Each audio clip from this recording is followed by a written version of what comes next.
Pain is a vital sign. Certainly has always been an issue of controversy, and probably rightfully so, because I think it sets a perception that we know what a normal is. We know what a normal temperature, blood pressure, heart rate, we know what those numbers should be in relation to human health.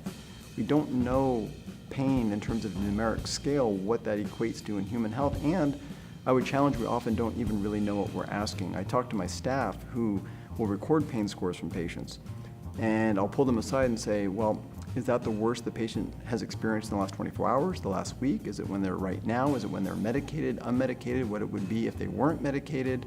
Is this an impact on suffering? Meaning, is this score representing how much their pain has interfered with their quality of life? You know, what is it that you're actually assessing? And across multiple areas, it's being assessed in all different ways. So to me, the vital sign concept is flawed, fundamentally flawed. I think it does bring the issue of pain into the forefront. It might set up unreasonable expectations, though, that a normal score is 0. And the data doesn't support that. There's too many patients or people that have chronic pain that would suggest that the normal state does include some element of pain. We're not going to eliminate all pain. In terms of access to treatment, I don't know. I remember when it became a vital sign, and it did bring a lot of awareness of this.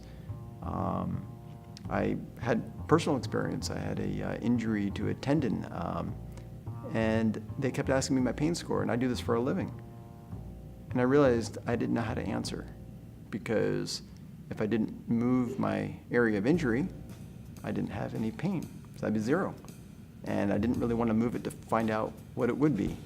And it was very interesting to be asked, and I know I overthought it, but it really does highlight in my own mind a lot of the flaws. So I would hope that we could move away from trying to whittle pain down to a singular numeric score, because pain right now is being treated the way that hypertension and cholesterol management has been treated, meaning that population-based. You can measure things, do interventions, and then measure outcomes, and pain is too subjective, too personal, and I don't think it falls well into that kind of model.